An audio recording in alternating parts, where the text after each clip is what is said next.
The X-Zone Radio Show with Rob McConnell is largely an opinion talk show. All opinions, comments, or statements of fact expressed by Rob McConnell's guests are strictly their own and are not to be construed as those of the X-Zone Radio Show or endorsed in any manner by Rob McConnell, Relmar McConnell Media Company, the X-Zone Broadcast Network, its affiliated networks, stations, employees, or advertisers.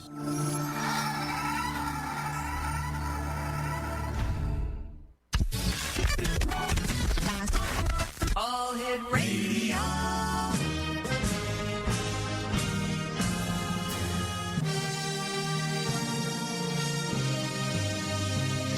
Welcome to the X Zone, a place where fact is fiction and fiction is reality.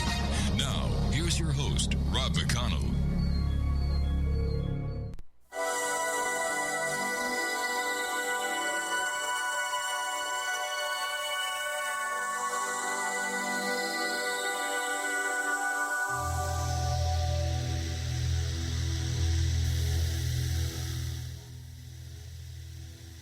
And welcome back to the X-Zone, everyone. My name is Rob McConnell, and we're coming to you live and around the world from our broadcast center in Hamilton, Ontario, Canada, on the X-Zone Broadcast Network and on TalkStream Live. If you'd like to visit our website, xzoneradio.com, on all social media sites, X-Zone Radio TV, and our email address, xzone@xzoneradiotv.com, or to get us right here in the studio at xzoneradiotv.com. My guest this hour is Howard Bloom, and he's been called the next in a lineage of seminal thinkers that includes Newton, Darwin, Einstein, and Freud. And this was by Britain's Channel 4 TV. The next Stephen Hawking's by Gear Magazine, and the Buckminster Fuller of Arthur C. Clarke of the New Millennium. Wow. And to think, he's right here on this show, and I have the privilege of calling him my friend. So, my friend Howard Bloom, welcome back to the X-Zone. How are you, Howard? Rob, it's great to see you, but what a day. The news, there's been enough news to fill a week today. I mean, you led off in the news segment with there's a rebellion in the GOP, in the Republican Party, against Donald Trump. So you had this letter from 50 GOP security professionals today that you just reported on, saying, in essence, that Trump is the most dangerous presidential candidate in the history of America. You have a former CIA official, a Republican, Evan McConnell, who has thrown his hat into the ring to oppose Donald Trump, to defeat Donald Trump as a Republican. How can you do that? And he says Trump is a fraud and a con man. That's a direct quote. Wow. Susan Collins, one of the senior senators on the Republican side, the senator from Maine, has run an op-ed in the Washington Post today. It's the enemy paper, the paper of the Democratic side of things, saying that she refuses to support Trump. And Meg Whitman, this was last week, Meg Whitman, the head of Hewlett-Packard, who has been a big money bundler for the Republicans, went over to Hillary Clinton. Yeah. Hank Paulson, who was the guy who saved us, he and Ben Bernanke, saved us from a 10-year crash in the great crash of 2008. Hank Paulson, who was making headlines all the time back then, has moved from the Republican side, after all, he was Treasury Secretary for George Bush, to the Clinton side of things. Some lesser-known people, Ben Sasse, a senator from Nebraska, has refused to vote for Donald Trump. Meanwhile, there's a little group that is trying to get signatures from 13 different states that will force the Republican National Committee to throw an emergency meeting that will then go into Section 9 of their rules, which say that in an emergency, you can replace the guy who is at the head of the ticket in your party. They're trying to dump Trump. But the Republicans, this is a war. It's a war between the Democrats and the Republicans. Right. The Republicans' heavy artillery today consisted of two relatives of Benghazi victims who were prodded by a professional Clinton and Obama hunter, a guy named Larry Klayman. And they sued Hillary Clinton, saying she was responsible for the deaths of their relatives with her potentially leaky email server, because no one has ever been able to gain any proof that there was any leakage, that there were any security breaks in that email server. And around us, and you've just hit this in your news report, the world continues to burn. One thing that we're not really seeing is Obama may be winning his war of attrition against ISIS. Right now, the forces that Obama has backed have retaken 90% of Manbij in Syria, which is a city on the supply route from Turkey to Raqqa. Raqqa is the capital of ISIS. So you cut that supply line, and ISIS is in big trouble. And we've been making steady progress on the ground against ISIS, but it seems that almost nobody is reporting on it. When Obama put this group together, it's the Syrian Democratic Forces, I was absolutely certain it wouldn't work. Because remember, every previous attempt that Obama had made to organize forces and equip them, and then use them to oppose ISIS, had failed. We had supplied people with millions of dollars of high sophistication equipment. They had gone into the battlefield, deserted their posts immediately, and left all of this equipment for ISIS. That's not happening this time, because the Syrian Democratic Forces is a group of Arabs working with Kurds, and the Kurds have been highly effective against ISIS. We should have been supporting them all along. Meanwhile, what is Erdogan doing? Recep Tayyip Erdogan, the prime minister or president of Turkey, has been working for years to turn Turkey into a one-man cult of personality dictatorship. And there was a coup. I believe he staged that coup himself, because he has used it as an excuse to purge the military, to purge the schools, to purge the media of anyone who opposes him. He has purged something like 60,000 people so far, and he's nowhere near finished. And his attacks on Kurdish villages, which, again, you just reported on in the news, they're fresh.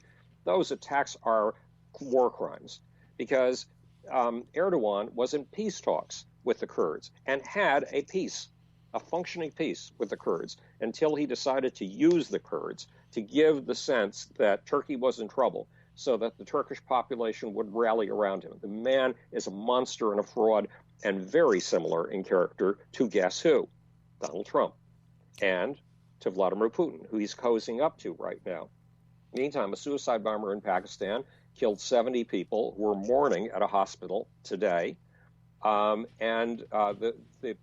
has been supposedly a group of rebels has taken back huge parts of Aleppo and broken the Syrian army's grip on the city.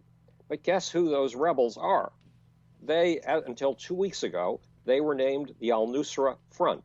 They're just going under a new name and declaring themselves a little bit freer from al-Qaeda than they used to be. They are the worst of the worst. They're as bad as ISIS. So that's the state of the world right now. Meantime, we have Donald Trump, who is doing something we have colloquial words for. His campaign consists of running his mouth and trash talk. And no one is holding to account for his promises. Trump told us that political conventions are boring, and his convention would absolutely astonish you. Well, compared to the Democratic convention, his convention was second rate. It was high school. It was. He promised us that he would reveal an economic plan today that would astonish us. It was all warmed over stuff that the Republicans have been selling for, actually 140 years, except for the one thing that you cited in the news, which is that he's calling for tax breaks for childcare. That's new. That's unique. But guess where he got that? Hillary Clinton and Bernie Sanders.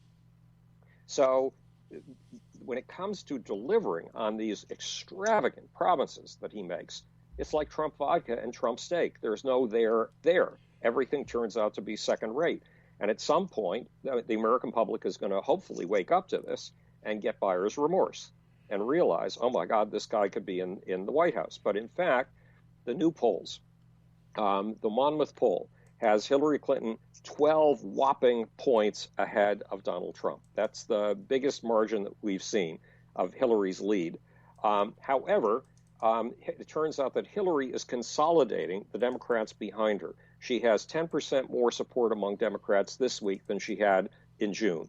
But Trump is neither increasing nor decreasing his Republican support. There's a big chunk of Republicans who want to have nothing to do with him. It's approximately 22%, but he's not able to consolidate, to close the deal with the Republicans who were skeptical about him. Is he trying to lose? Well, some people think he is. There are people who believe that sometime in the last couple of years, Bill Clinton and Donald Trump got on the phone, and Bill Clinton, probably jokingly, encouraged Donald Trump to do something that he had actually tried to do before, that he had claimed to be doing before, run for president of the United States. And then something happened that nobody expected, that Bill Clinton didn't expect and that Donald Trump didn't expect. He took off like a shot. He began to gain public support, massive public support, because he was expressing a public discontent, a public anger. But now we're getting to see more of him, and we're realizing he's like an 8-year-old schoolyard bully.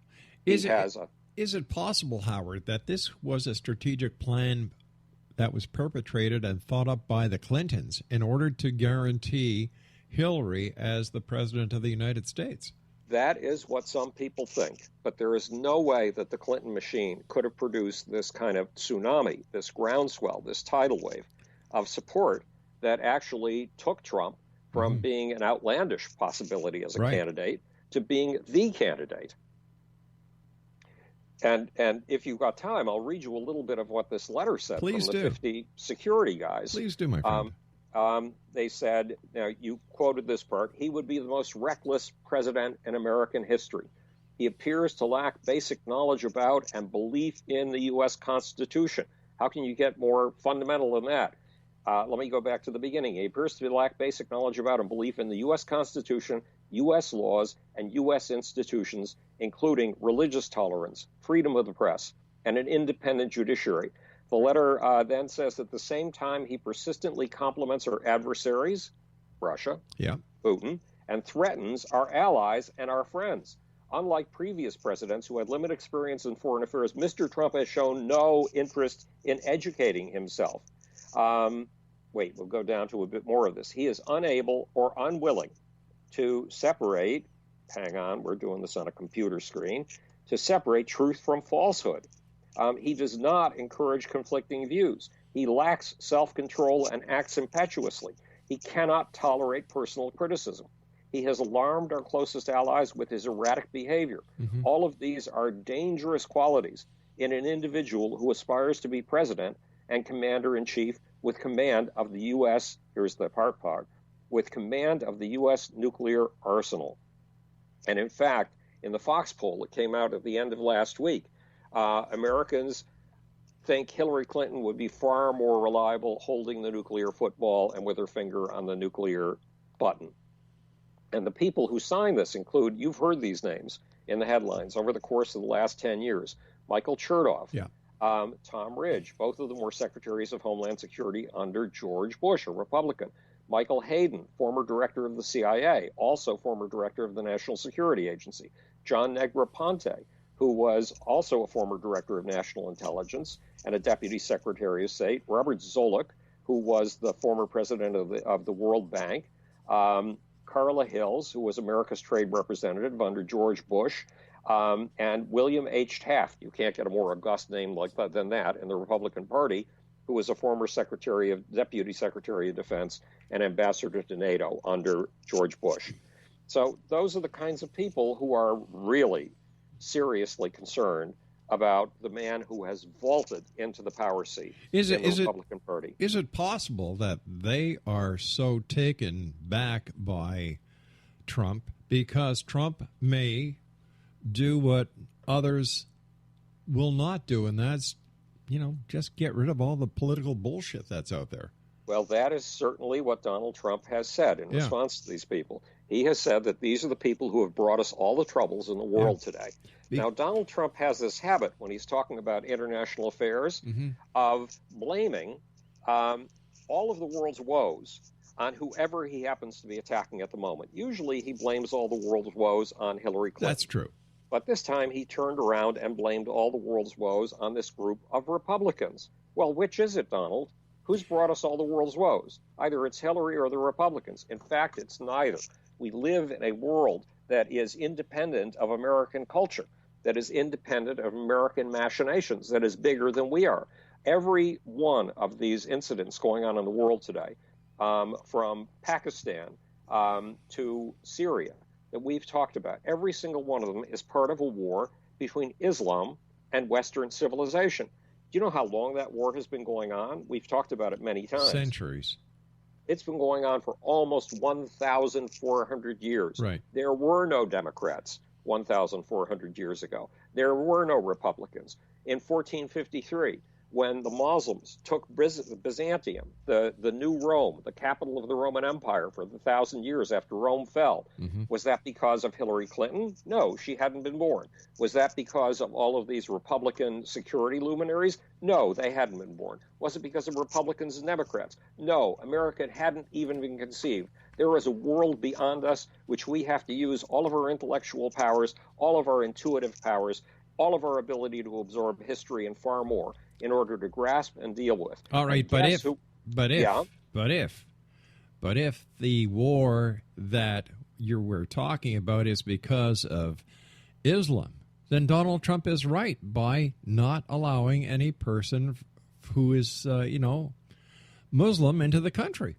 I agree with you. Yeah. Now, that would get me thrown out of Democratic circles, and you know that I'm a registered Democrat. Yes. But the fact is, I agree with you, because if you look at all of the horrors that have been taking place in the West, the Paris massacres, the Nice truck, whatever you call it, running down a whole bunch of people, the San Bernardino shootings, none of these were caused by Muslim refugees who had been allowed from Muslim lands into the West.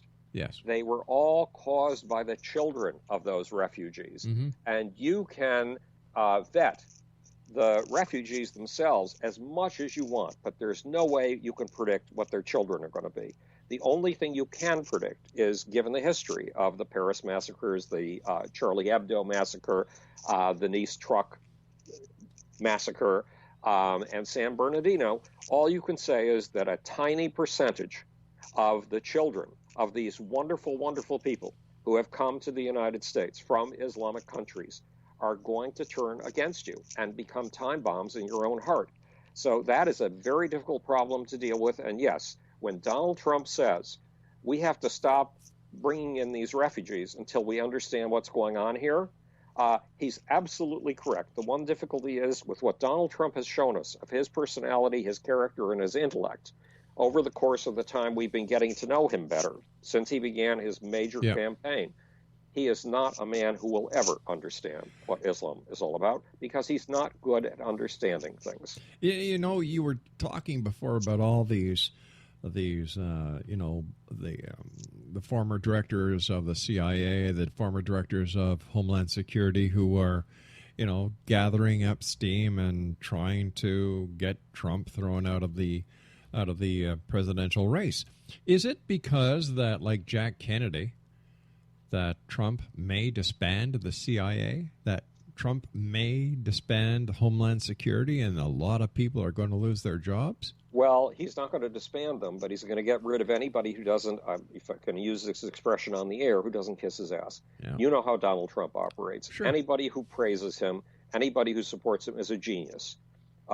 Anybody who says anything negative about him is not just a criminal, not just corrupt, but is an enemy of the United States. I mean, and is failing. When a magazine criticizes him, he will call up a friend, and as he did with the author, of the guy who actually wrote The Art of the Deal for him, and he'll call that person and say, well, that's a failing magazine. They'll be out of business in 12 months. He said that about The New Yorker. Well, is The New Yorker a failing magazine that's going to be out of business in 12 months? No, and it said something critical about Donald Trump. All the caliph of the Islamic State would have to do is praise Donald Trump, and Donald Trump would be in trouble. He'd no longer be able to judge ISIS. That's what Putin has done. And what Donald Trump has done for all practical purposes is, in exchange for one compliment, he has basically said Russia can have whatever it wants in Europe. Yes, the Crimea is already theirs. Yes, they might as well take the Ukraine. Yes, they might as well take the Baltic states, anything they want. And he's portraying himself as the strong man, and he says we're not going to lose these territories simply because it's him on the job. Well, Donald, you are not a magical messiah. You are a human, just like the rest of us. And in most respects, when it comes to your level of understanding, you are less than the rest of us. So tell me, how do you really feel? Well, of course, I'm going to vote for Trump. No. I think Hillary did an extraordinary job in her convention because I had to watch that convention. I was covering it for Coast to Coast. Yeah. So I had to watch it from 4:30 in the afternoon to 11:30 every night, all 8 days, the 4 days of the Republican convention, the 4 days of the Democratic convention. On the Republican side, I was very impressed with Donald Trump's children. Very much so. His sons, Eric and Donald Jr., are very impressive. They're far more effective political speakers than their dad. The difficulty is they made it clear in their convention that family is a team, and we would get that team in the White House. Well, guess what happened to that team a few days ago when the shit began to hit the fan for Donald Trump, when the polls began to turn upside down on him, when he began losing support. Guess what his sons, the integral parts of his team, did? They left the country to go on a hunting trip. Is that a team you want in the White House? No. So, mind you, Hillary's not somebody I'd like to see in the White House either. Well, Hillary made a case for herself, or she had a case made for her. In her convention, it was very persuasive. And the story went that Hillary has always looked for underdogs and has always gone out to support the underdogs, that she could have gone out with her degree from Yale, her law degree from Yale, and gotten a job in a big law firm and made a lot of money.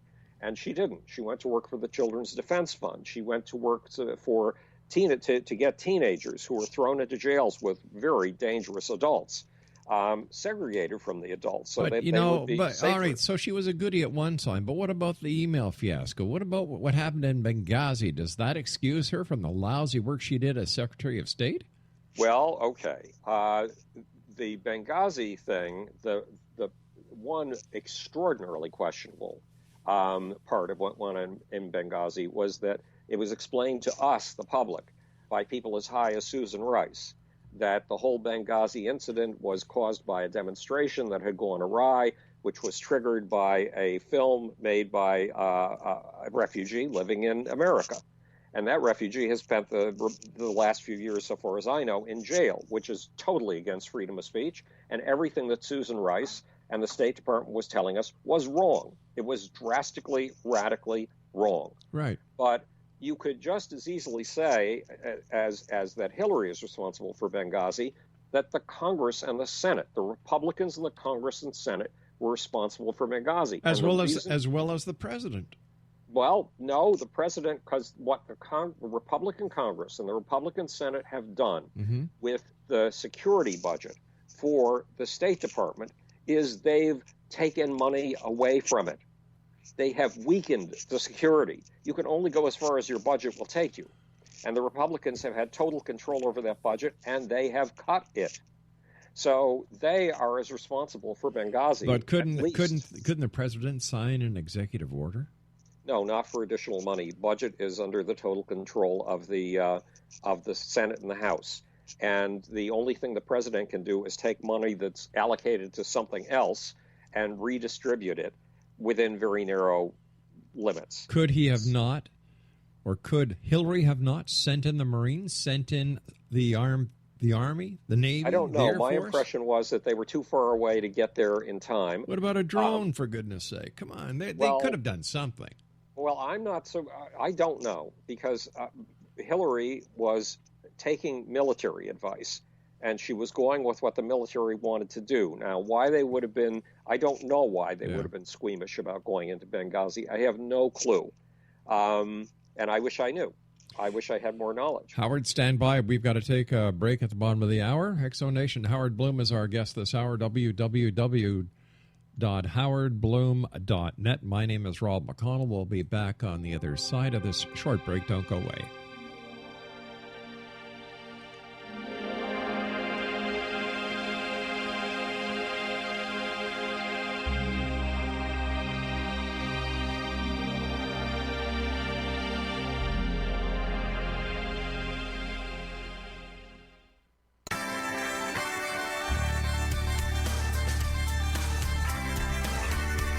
You're listening to the X-Zone Broadcast Network, www.xzbn.net.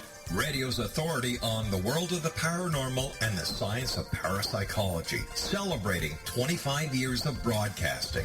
Broadcasting around the world and to the great beyond.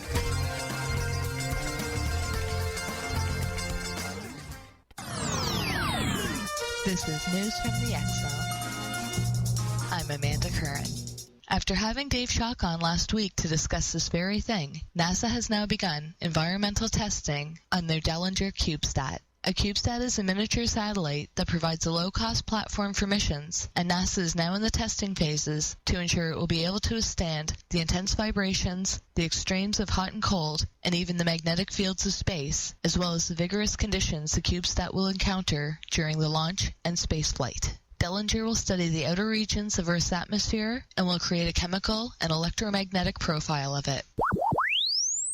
2 new lawsuits are underway to claim ownership of a small weight bag that was once used by Apollo 11 astronaut Neil Armstrong to hold the first ever lunar samples to be collected from the surface of the moon. On February 17, 2015, Nancy Lee Carlson, an attorney from Illinois, won the bag with a bid of just $995, but upon further investigation, the artifact, it turns out, had been stolen and sold to the auction by a former Space Museum curator. Carlson had voluntarily submitted the bag for testing, which not only identified the dust as authentic, but also as originating from humanity's first moon landing mission. However, since the bag was never reported as missing, NASA decided that the sale was a mistake, and the agency retained the lunar sample bag, despite Carlson's request that it be returned. The agency attempted to settle with Carlson, offering to refund the auction payment and shipping fees, as well as pay an additional $1,000 in appreciation for assistance in returning the bag and to offset any inconvenience she may have suffered. But Carlson countered, stating the situation arose from an unwarranted seizure of her personal property without legal provocation.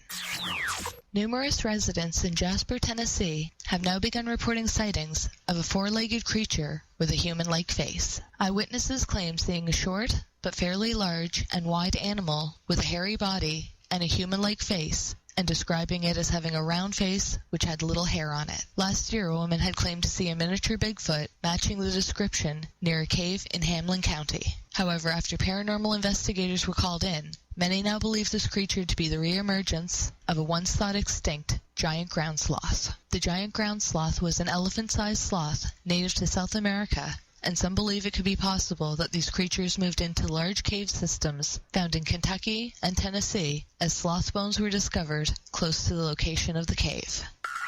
I'm Amanda Curran, News from the X-Zone.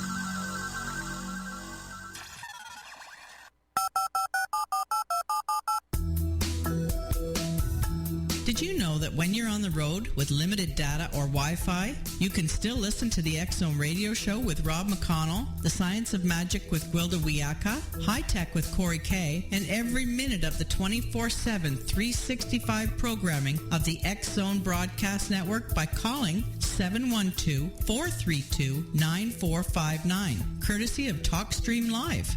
No smartphone, app, or internet needed. It saves your data plan, and it's free if you have unlimited minutes. Call 712-432-9459 to listen on any phone, anytime, anywhere. Remember, 712-432-9459 for the best of paranormal, new age, thought-provoking, sci-fi radio programming 24/7, 365.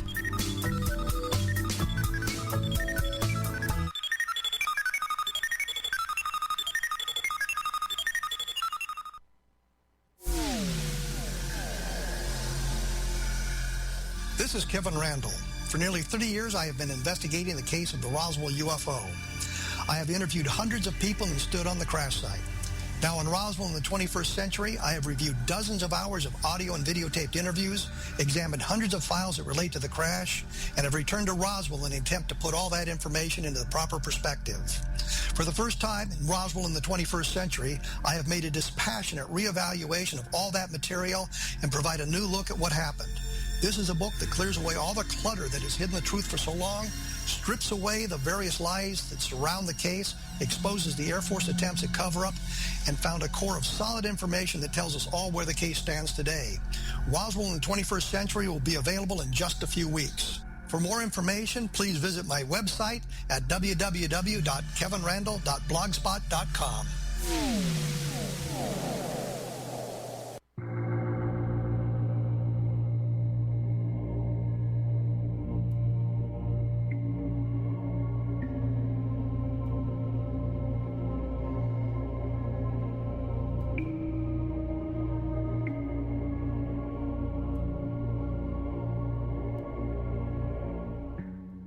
Welcome back, everyone. This is the X-Zone. I am Rob McConnell.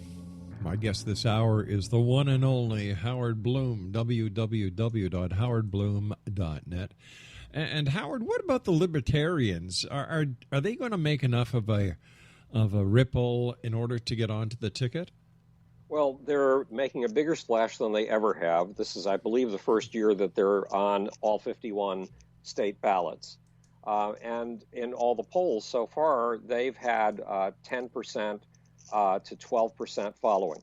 But when you factor in that following in the Trump versus Clinton battle, Hillary still comes out against Trump by an average of about 7%. So we'll see how they do. It's some people are intrigued. I have a friend who, to my great consternation, has been emotionally very attached to Donald Trump for the last 8 or 9 months. And all of a sudden last week, when Trump's underside began to show, she bolted. And she asked me, what about Gary, what is his name again? Gary Johnson. What do you think of Gary Johnson? Well, it's hard to say. He doesn't have any specific plans, except that he obviously is for the legalization of marijuana because he's owned several marijuana businesses, and he's got to be the only governor in history to have owned marijuana businesses, the only former governor. He looks like a bit of a stoner. Well, he swears that he has stopped getting high now that he's seriously running for president. So we'll see how he does. Didn't Bill Clinton say something like that too? He never inhaled? Yes, he said he didn't inhale. Yeah. But let's look at Trump's economic plan for just a minute and how it's covered in Fox TV. According to Fox TV, which is Republican television, period. It's right-wing television. It's conservative television. So it's the closest thing that Trump has to a television network of his own. According to them, Trump has vowed with his new amazing, astonishing, the best economic plan you've ever seen in your life plan that he unveiled today in Detroit at around noon. He has vowed to create 500,000 jobs annually in the first 7 years of his administration. That's a direct quote from Fox TV. Guess how many jobs the Obama administration creates in 2 months? No idea. Approximately 500,000 jobs. On good months, the Trump administration creates between 220 and 240,000 jobs. That is what Donald Trump plans to create in a year, created in 2.5 months. So that's not much of a claim. And then the Fox TV reports go on to point out that independent groups crunching the numbers concluded that Trump's plan will create a debt, will increase the debt by as much as $10 trillion over the next decade. $10 trillion. And what will we get for it? Well, the corporate tax rate will go down from 35% to 15%. So if you are a big corporation, you will like that. Sure. But it's basically a plan to there are deductions, there are decreases in your taxes if you're in the multi-million-dollar bracket, as much as $224,000 a year. It's a tax plan for the super rich. Now, Trump says when he's in front of the camera, well, I'm not going to benefit from this plan, but when the numbers are run, he sure as heck is going to benefit, and other people like him. Now, the theory is that you unleash money, you let money into the hands of those who invest, and when they invest, it produces jobs, and the economy sprints ahead like a jackrabbit. Well, guess what? That was the Republican plan in 1872, and it led to what was called the Long Depression of 1873 to 1893, or something of the sort. It was the plan that was in force under a Republican administration in 1928, and we had the Great Depression of 1928 to 1939. And it was the precise plan that was being implemented by the White House in 2008 when we had what's called the Great Recession. In other words, rather than producing this boom in jobs, it has produced crash after crash after crash. And that's why Hillary Clinton says this is just an old plan in new clothes. She calls it repackaged trickle-down economics. And that's what it is. The Laffer curve, which you've heard about, supply-side economics, which is behind this idea, has proven to be an utter, not just a failure, but a wreck for the American economy and a wreck for American lives. But what about, these polls? How logistically correct can they be? For example, Mike Huckabee tweeted, about 10 hours ago, polls taken before Labor Day and the presidential debates are notoriously subject to change, but that hasn't stopped the pundits from proclaiming that Trump's campaign is tanking. They should know that the next few months, not current polls, will tell the tale. One thing to keep in mind is that Trump still packs him in at his personal appearances, and Hillary, well, doesn't. Well, there is a guy, I don't know if you've heard of him. He's an expert on the history of election campaigns. His name is Karl Rove. And you've heard of him, he was the mastermind behind the Bush administration. And Karl Rove on Fox TV gave a history of candidates who packed them in at rallies, just packed them in huge numbers, but who lost because the polls were a more accurate measure of what was going on than the crowds that showed up at rallies. And believe me, it's campaigns going all the way back to the early 1800s. But Mike Huckabee is right that you should never get complacent. You should never imagine that the polling numbers this early in the season are going to be the same as the polling numbers that we see when it really counts in November at the ultimate poll, at the voting poll. So he's right about that. And there's no way that those of us who support Hillary should get complacent at all. If we did, it would be the end of us. And Trump has proven up until the last 2 weeks to have a magic ability, to have an ability to accomplish things that none of the experts thought could be accomplished at all. It's just that over the last 2 weeks, I think we've begun to see the feat of clay. Donald Trump is the Wizard of Oz. He's projecting grand illusions through trickery, and he's apparently done this all of his life. Well, wait as a second. man. Hold on here, Howard. Yeah. You're waving that banner pretty high tonight for Hillary Clinton. Right. Okay, and I disagree with you. Right. Like, well, what do you think? Hillary's a Hillary? crook. Hillary's a crook. Yeah. Okay. Well, she's called the Queen of Corruption by Donald Trump and several other people. And a lot of other people too. Right. Like if she wasn't, if her name wasn't Clinton, would she have gotten off of the email server fiasco? No. Well, look at all the other people. Look at out. Look. No. Hold on here. Yeah, I know. Yeah. I was kind with you, so you got to be kind with me. Okay, go ahead. All right. When you look at other people who have done a lot less and have ended up in jail, this lady, in my opinion, should be behind bars. She should not be allowed to run for politics. Well, one day I was on the phone with a friend of mine who's a lieutenant colonel, and I said, have you been following what's been happening on YouTube and Facebook? If you don't follow what's happening on YouTube and Facebook, you don't have a sense of the pulse of this nation. And you need that kind of sense if you're in politics or if you're trying to advance any plan with the American people. And military people do need to advance plans with the American people. And he said, no, we're not allowed YouTube or Facebook because it defies our security on our secure network. What? You remove people from the real world and then you expect them to make the most consequential decisions about the American future? That is crazy. In all probability, if I had been in Hillary Clinton's position, I would have just said, screw it, and I would have gotten my own server set up, and I would have done everything possible to make sure that it was secure. That one thing that the FBI says about her server is, even though in Republican campaign literature it is commonly called an unsecured server, the fact is that they've found no evidence that it's ever been breached. And you know that the secure servers of the military have been breached by hackers over the course of the last few years. But once again, we're talking about Clinton here. They've got enough money to buy anything. You know, what about that? What about the meeting that Bill Clinton had with the Attorney General at the airport just prior to Hillary getting off of everything? Right.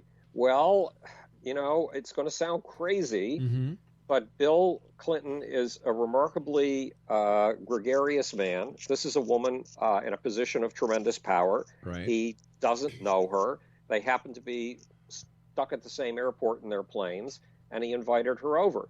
Now, it has been said that Bill Clinton it's been said by there's this bunch of literature against the Clintons.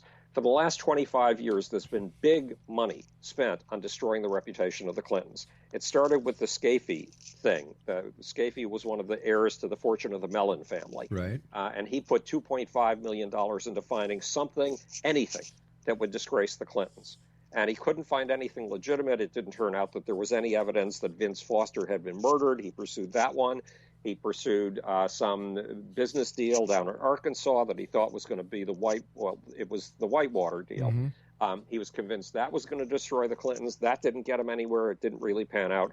And he finally had to focus on Bill Clinton's sexuality, which, frankly, is a private matter, and there have been a lot of strange sexual but come on. Monica Lewinsky and everybody else that Bill was doing, for goodness sake. It was nothing compared to John F. Kennedy. Yeah, well, John F. Kennedy got assassinated, didn't he? Bill Clinton's still alive.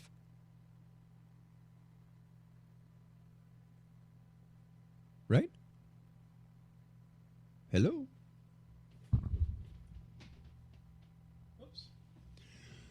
We're going to take an early break. I think we've lost our good friend Howard. We'll try and get him back over the break. Geez, I hope I didn't upset him too much. It's funny. All I did was mention that JFK was assassinated and Bill Clinton was still alive, and boom, there went the feed. We'll see what happens as we return here in the X Zone from our broadcast center in Hamilton, Ontario, Canada. As you know, X Zone Nation, this is live radio. These strange, weird, wonderful things really do happen. We'll do our very best to get him back. Don't go away.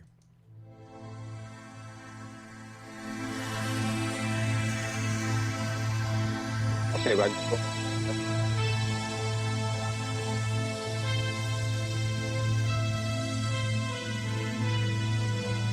I see you're back. Yes. I don't know what happened. Well, it was pretty funny because you know, all I said was, no, Kennedy was assassinated, Clinton is still alive, and bang, the feed went down. It's the Clinton machine. All right, stand by. We're just going to do, I'm just going to get us out of this commercial break as soon as I can.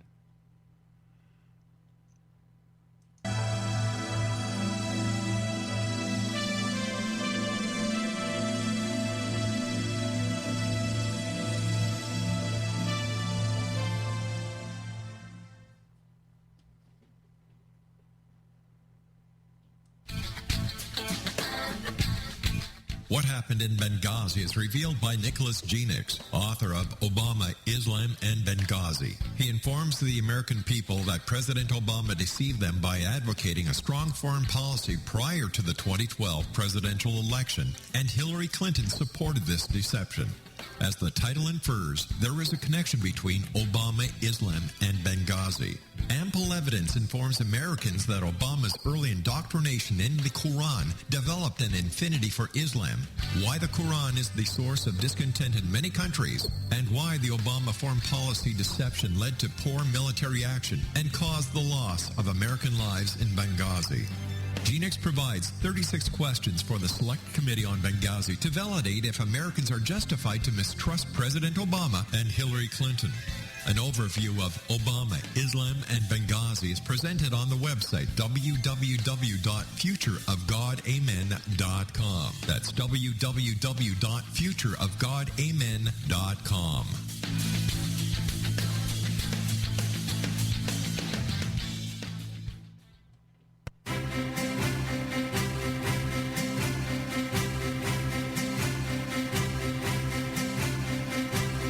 While science pursues fact, magic accesses a quantum level, bridging random facts to form truth. As long as science and magic remain separate and polarized, the truth cannot be known.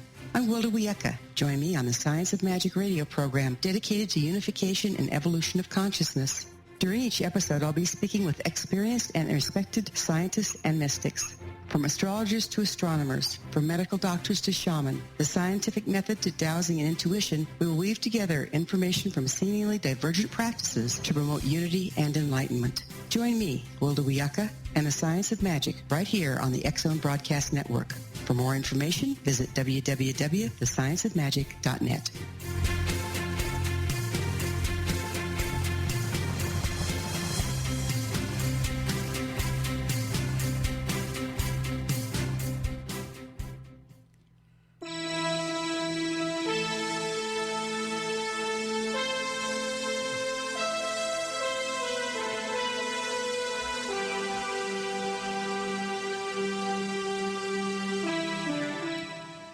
Exonation coming up in the next hour. Anthony Mark Wyatt will be joining me all the way from the United Kingdom. We're going to be talking about the paranormal here in the X Zone. My guest this hour, Howard Bloom. We have him back and if you'd like to find out more about Howard, visit his extensive website. Get yourself ready to get engrossed in all the information that is there at www.howardbloom.net. Okay, Howard, welcome back. It was so funny, the topic that we were talking about. You said, we were talking about the infidelities, and you mentioned John F. Kennedy, and I said, well, Kennedy was assassinated. Clinton's still alive, and that's when we lost the internet feed. Right, exactly. I said it was the Clinton machine. Yeah. But two things. First of all, there's a book that I have radically revised. It's in a new version. I need to get you a copy one of these days. Okay. It's the Muhammad Code, How a Desert Prophet Brought You ISIS, Al-Qaeda, and Boko Haram, or How Muhammad Invented Jihad. And it's being published on December 13th. Used copies of the old edition, the last time I looked, were going on Amazon for $925. Well, people believed you. You told them it was an X-ray of the mind of Islam. And certainly I hope it is. It's an X-ray of the mind of the terrorist, because Mohammed was the original terrorist. But the other thing is, the real question with Benghazi is who did it and why. Who attacked that embassy? It was a military assault. It was done with military weapons. Mm-hmm. It was done with military organization. What military would attack the American embassy? Now, there's one book out there. Well, there's one book out there because that says that Iran was behind this in order to weaken America's image or something like that. That seems to me like a plausible proposition.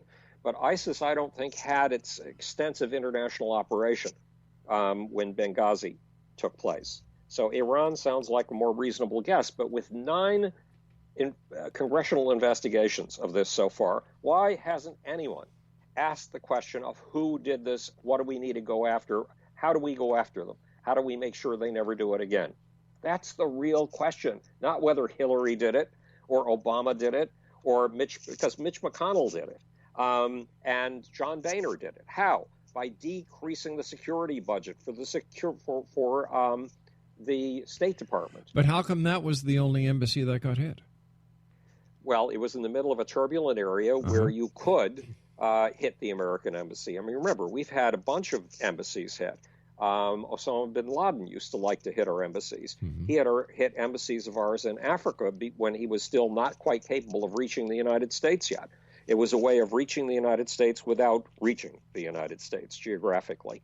So, and one of the things that these groups do, whether they're the Iranian-supported groups, because Iran is the biggest state sponsor of terrorism, it has proxy armies all over the place, or whether it's a group like ISIS or a group like Al-Qaeda, is you try to down an American symbol wherever you can find one, and you find targets of opportunity. You find moments when America has a weakness it doesn't see, and bang, you get your forces in there real fast. In fact, you've got sleeper forces all over the place. But with 9 investigations, this should be common knowledge. We should all know who attacked us and why, and we don't, because we've been distracted by this business of, is it Hillary or is it Mitch McConnell? Well, I'm a Democrat. I think it's Mitch McConnell, but that doesn't matter. I think it's Hillary. Well, it could be either of those from the point of view of triviality, but when it really comes down to it, you have to know your enemy, you have to identify your enemy, you have to understand your enemy, and you have to attack and take out your enemy. Exactly. Quick question. We're coming down to, we got about 4 minutes left. What about this $400 million payment that was sent to Iran? That makes me sick, because whether the Obama administration interpreted it as a ransom or not, that's how it was interpreted by Iranians. Yeah.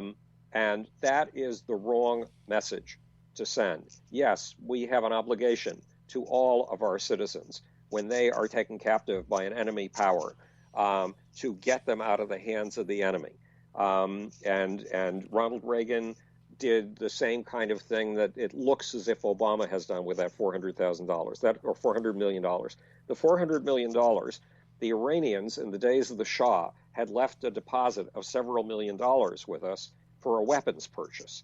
And since we were obligated to lift all of our sanctions against Iran in exchange for this phony baloney nuclear deal, one of the things we had to do was begin giving back the money.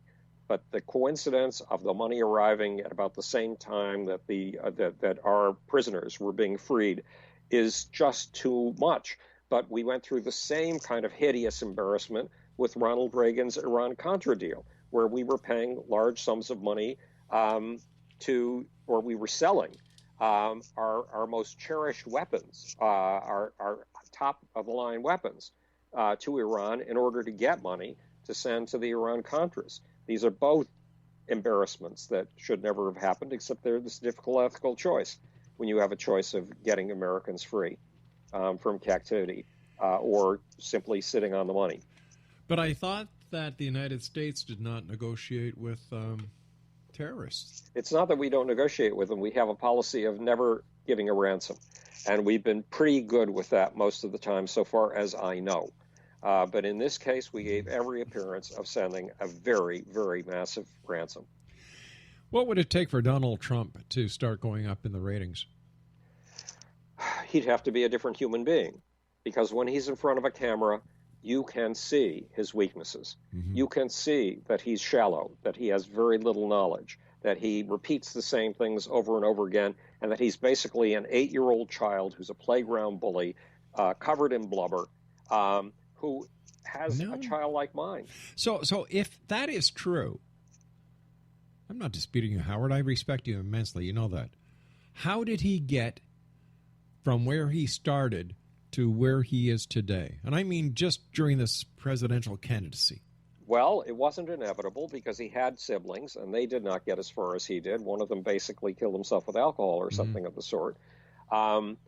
But every time, I mean, he was a blunderer when it came to business, but every time he blundered and it looked like he would fail in a big way in real estate, his dad bailed him out with money, and his dad bailed him out with political connections. His dad was close to Abe Beame, the mayor of Manhattan, and his dad was able to pull strings and get tax abatements for him. And actually, when he was failing in Atlantic City, his dad sent an operative down to one of Donald's casinos with $3.5 million to buy $3.5 million worth of chips in order to give an off-the-table or under-the-table payment to his son Donald to keep him from failing. Hey, listen, Howard, as usual, time goes by so fast, my friend. I want to thank you so much for joining us. Always a great pleasure. It's a pleasure being with you, Rob. And I look forward to the next time you're back here with us in the X Zone. Until then, stay safe, my good friend. Have a great night. You too, my friend. X Zone Nation, Howard Bloom, www.howardbloom.net. I'll be back on the other side of this break as we continue here in the X Zone from our broadcast center in Hamilton, Ontario, Canada. Don't go away.